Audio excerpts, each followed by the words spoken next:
तो गाइस मैं हूं अंकित और आप देख रहे हैं रेसलिंग फैंस नेटवर्क। सबसे पहले गाइस हम लोग अपनी बातों को शुरू करेंगे डब्ल्यूडब्ल्यूई समरस्लैम 2026 से। अब अभी तो भाई 2024 ही चल रहा है, उसके बाद 2025 आएगा, उसके बाद 2026। काफ़ी टाइम है इस चीज़ को, लेकिन न्यूज़ ही कुछ इतनी बड़ी है भाई कि इसको बताना काफ़ी ज़रूरी है। समरस्लैम 2026 होने वाला है गाइस 2 नाइट्स। जी हाँ, जिस तरीके से रेसलमेनिया को डब्ल्यूडब्ल्यूई ने 2 नाइट इवेंट बनाया एंड अब वो इतना बड़ा एक्स्ट्रावेगेंजा बन गया है, उसी तरीके से अब समरस्लैम भी आपको 2 नाइट इवेंट देखने को मिलेगा। इस साल तो भाई देखो समरस्लैम सिंपल सिंगल नाइट है, अगले साल भी सिंगल नाइट होगा, लेकिन 2026 में समरस्लैम होगा 2 नाइट इवेंट। डब्ल्यूडब्ल्यूई ने खुद ट्वीट करके ऑफिशियली कंफर्म करा, आप लोग देख लो। Breaking, SummerSlam is coming to US Bank Stadium in Minneapolis Minnesota for 2 nights on August 1 and 2 2026। अब यहाँ पे भाई 2026 में होगा ये समरस्लैम, 1 अगस्त 2 अगस्त को मिनेसोटा मिनियापोलिस से, एंड ये होगा यूएस बैंक स्टेडियम से। अब आपको मालूम है रेसलमेनिया 41 यहाँ से होने वाला था, पहले बताया जा रहा था कि रेसलमेनिया 41 यहाँ के लिए प्लान है, एंड उसके बाद लैस वेगास आई, सब कुछ चेंज हो गया, बदलाव हो गया, एंड मिनेसोटा के हाथों से चीज़ छीन ली गई। अब अगर रेसलमेनिया 41 मिनेसोटा मिनियापोलिस से होता तो ऑब्वियसली बात है 2 नाइट इवेंट होता एंड मैच से प्रॉफिट होता। तो ये 2025 में वहाँ पे डब्ल्यूडब्ल्यूई नहीं होस्ट करने वाली है कोई मेजर इवेंट, लेकिन 2026 में समरस्लैम होस्ट करेगी मिनेसोटा मिनियापोलिस से, वो भी एक 2 नाइट इवेंट। तो बहुत ही बड़ी अनाउंसमेंट है एंड आप कह सकते हो एक लैंडस्केप चेंज हुआ समरस्लैम के लिए, बिकॉज समरस्लैम कोई नया इवेंट नहीं है, बहुत पुराने इवेंट है, एंड अब ये भी आपको एक 2 नाइट इवेंट बनते हुए दिखेगा। तो अभी के हिसाब से भाई एक ब्रेकिंग न्यूज़ है ये, इससे भी बहुत कुछ बदलाव आएगा। लाइक जब पहले रेसलमेनिया हुआ था 36, वो हुआ था भाई परफॉर्मेंस सेंटर के अंदर, तो डब्ल्यूडब्ल्यूई ने इसको 2 नाइट इवेंट बताया। तब हमें लगा कि हाँ भाई क्योंकि क्राउड नहीं है तो ज़्यादा कुछ इंटरेस्ट लाने के लिए इसको 2 नाइट इवेंट ये लोग कर रहे हैं। बाद में रेसलमेनिया 37, 38, 39, 40 सबके सब 2 नाइट इवेंट हो गए, एंड अब ये एक ट्रेडिशन बन गया कि रेसलमेनिया अब 2 नाइट इवेंट ही होगा। एंड इस वजह से भाई अब हाइप और रहती है रेसलमेनिया के लिए कि नाइट 1 में क्या होगा, नाइट 2 में क्या होगा। स्पेशली रेसलमेनिया 40 इसका एक परफेक्ट एग्जाम्पल था। अब इसी तरीके से समरस्लैम का कुछ सेम सीन है, अब समरस्लैम भी आपको 2 नाइट इवेंट देखने को मिलेगा। फैंस के लिए भाई एक्साइटमेंट की बात तो है ही है, साथ में डब्ल्यूडब्ल्यूई के लिए काफ़ी प्रॉफिटेबल है, एंड स्पेशली एंडेवर वाली डील के बाद टीकेओ जो कि डब्ल्यूडब्ल्यू यूएफसी का मर्जर है, टीकेओ को भी भाई काफ़ी प्रॉफिट होगा इस चीज़ से। एंड अभी के हिसाब से आपके इंस्टेंट रिएक्शंस क्या हैं इस चीज़ के ऊपर कमेंट करके बताना। मेरे हिसाब से तो भाई एक डब्ल्यू डिसीजन है, बिकॉज हाइप बहुत बनती है किसी इवेंट के लिए, वो इवेंट एक मैसिव इवेंट फील होता है। तो समरस्लैम भी अब रेसलमेनिया से कुछ कम नहीं होने वाला। तो हर साल जो ये कहते थे कि समरस्लैम को रेसलमेनिया की तरह बनाना है, रेसलमेनिया की तरह बनाना है, वो चीज़ अब सेंस बना रही है, एंड 2026 से तो बिल्कुल बनाने लगेगी। तो अभी के हिसाब से भाई क्या है आपके ऑनेस्ट रिएक्शंस कमेंट करके बताओ। बहुत मैसिव अपडेट है ये समरस्लैम 2026 को लेकर, जस्ट निकल के सामने आई, जस्ट मैंने आपके साथ शेयर करी। ऑनेस्ट ओपिनियंस, ऑनेस्ट रिएक्शंस, जो भी सोचते हो, अच्छा सोचते हो, गलत सोचते हो, कमेंट करके आप लोग जरूर से बता सकते हो। फिलहाल ये ग्राउंड ब्रेकिंग अनाउंसमेंट निकल के आई है डब्ल्यूडब्ल्यूई की तरफ से।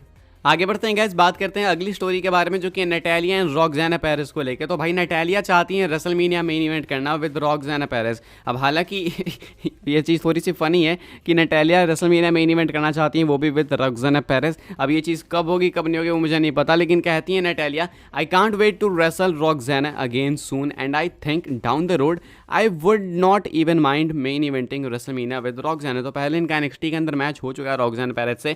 कहती हैं कि मुझे ऐसा लगता है कि मेरा डाउन द रोड मैच होगा वापस से रॉक्साना पेरेस से, एंड जब ये मैच होगा तो मैं तो बिल्कुल कंसिडर कर रही हूँ इसको एक रेसलमेनिया मेन इवेंट के तौर पे कि रेसलमेनिया मेन इवेंट करने का हमें मौका मिला। अब जरूरी नहीं है कि नाइट 2 का ही मेन इवेंट हो, नाइट 1 का भी हो सकता है, लेकिन आपको नहीं लगता कि नाइट 1 का मेन इवेंट कुछ ये बहुत बड़ी चीज़ हो जाएगी। अब मेरे हिसाब से रेसलमेनिया में ही इनका मैच हो जाए तो भाई वो बहुत बड़ी चीज़ होगी, लेकिन नाइट 1 का भी मेन इवेंट करना चाहती हैं ये। तो अभी के हिसाब से भाई नटालिया की डिमांड है कि उनके यहाँ रॉक्साना पेरेस के मैच को सेट करा जाए वापस फ्यूचर के लिए, डाउन द रोड इस मैच को कराया जाए, एंड ये वाला जब मैच हो भाई तो वो रेसलमेनिया मेन इवेंट हो। मेरे हिसाब से तो एब्सोल्युटली बकवास बात है, ये कभी नहीं हो सकता, डब्ल्यूडब्ल्यूई करेगी ही नहीं करेगी किसी भी कंडीशन में।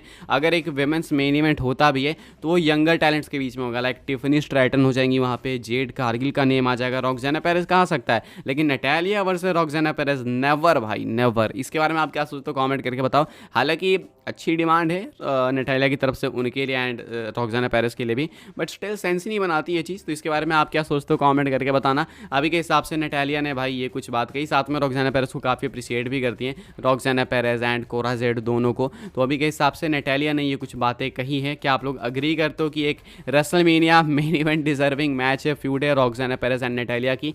तो वो अगर आप सोचते हो ऐसा तो जी हाँ आप कमेंट करके बता सकते हो, नहीं भी सोचते हो भाई तो आप लोग कमेंट करके बता सकते हो। फिलहाल नटालिया की ये डिमांड है, लेट्स सी आगे कुछ होता भी है या फिर नहीं।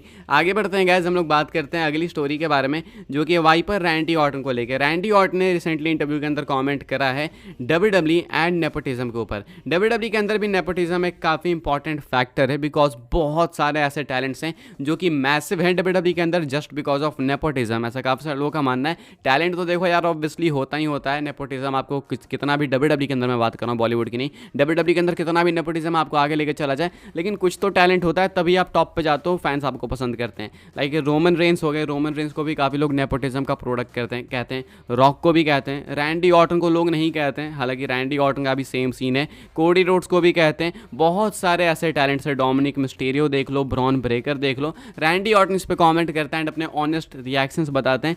कहते हैं रैंडी ऑर्टन कि देखो भाई, असलियत तो यही है कि अगर मेरे फैमिली में लोग पहले रेसलर नहीं होते, मेरे डैड रेसलर नहीं होते, मेरे ग्रैंडफादर अगर रेसलर नहीं होते, मेरा बैकग्राउंड ऐसा नहीं होता, तो शायद मैं कभी भी इस चीज़ में सक्सीड नहीं कर पाता, या फिर शायद मैं कंटिन्यू ही नहीं करता रेसल करना, आगे भी नहीं बढ़ता इस चीज़ में। लेकिन क्योंकि मेरे फैमिली के एक बैकग्राउंड है इस चीज़ पे, तो मुझे लगा कि हाँ मेरी भी पकड़ है। एंड अभी देख सकते हो आप लोग जो है, तो मैं तो भाई अपने फैमिली को, अपने ग्रैंडफादर को, डैड को काफ़ी थैंक्स कहना चाहूँगा कि उनकी वजह से मैं यहाँ पे हूँ। रैंडी ऑर्टन देखो भाई अपनी तारीफ नहीं करते हैं, ये हमको पता है कि रैंडी ऑर्टन में कितना टैलेंट है, भर भर के टैलेंट है, लेकिन इसके बावजूद रैंडी ऑर्टन सब कुछ अपने फैमिली के ऊपर डालते हैं कि उनकी वजह से मैं यहाँ पे हूँ, यानी अपने आप को नेपोटिज्म का प्रोडक्ट बताते हैं। हालांकि मेरे हिसाब से रैंडी ऑर्टन के अंदर वो टैलेंट है कि वो अगर नेपोटिज्म से नहीं भी आए रहते हैं तो भी भाई वो यहाँ पे होते जहाँ पे वो हैं। हालांकि भाई वो जरूर से कह सकते हो कि स्टार्टिंग में वो इम्पैक्ट नहीं पड़ता रैंडी ऑर्टन का, लेकिन अभी के हिसाब से रैंडी ऑर्टन जिस स्पॉट पे वो इवेंचुअली इस स्पॉट पे पहुँचते हैं। बाकी रोमन रेंस, रॉक, इन सब के साथ मैं अग्री करूँगा, डोमिनिक के साथ भी करूँगा, बिकॉज डोमिनिक ने जो करा भाई अपने दम पे करा।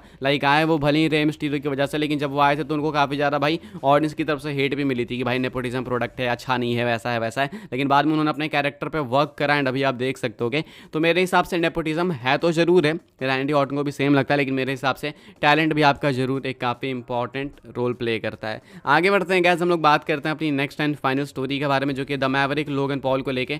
तो भाई लोगन पॉल 200 दिन क्रॉस कर चुके हैं एज यूनाइटेड स्टेट्स चैंपियन। अभी के हिसाब से भाई 200 दिन की इनकी रेन हो चुकी है। डिफेंड काफ़ी कम करते हैं, काफ़ी कम मैचेस में रेसल करते हैं, लेकिन टाइटल को काफ़ी रेलेवेंट बनाया है लोगन पॉल ने, ये तो भाई अनडाउटली सच बात है। आप क्या सोचते हैं इसके बारे में कमेंट करके बता सकते हो। अभी के हिसाब से मुझे ऐसा लगता है कि लोगन पॉल की रेन WWE चाहे तो और लंबी लेके जा सकती है एंड उसमें कोई ट्रबल भी नहीं होने वाला है, लेकिन आप क्या सोचते हो कमेंट करके बताना। But still I think SummerSlam 2024 वो प्लेस होगा जहाँ पे WWE ड्रॉप करवाएगी लोगन पॉल से उनकी title, and Logan Paul LA night के सामने अपनी टाइटल को ड्रॉप करेंगे। अभी आपको क्या लगता है कमेंट करके बताना अपने रिएक्शंस। भाई फिलहाल बस इस वीडियो के लिए कुछ अपडेट्स थी। आई होप सो आपको इन्फॉर्मेशन मिली हो तो वीडियो को लाइक करें, शेयर करें, सब्सक्राइब करें, चैनल को फॉलो कर सकते हैं आप लोग मुझे इंस्टाग्राम एंड ट्विटर पर, लिंक आपको मिल जाएगा डिस्क्रिप्शन में। ज्वाइन कर सकते हैं व्हाट्सएप चैनल को, उसके भी लिंक है डिस्क्रिप्शन में। मिलते हैं अपनी नेक्स्ट ऑफर काफ़ी इंटरेस्टिंग वीडियो में।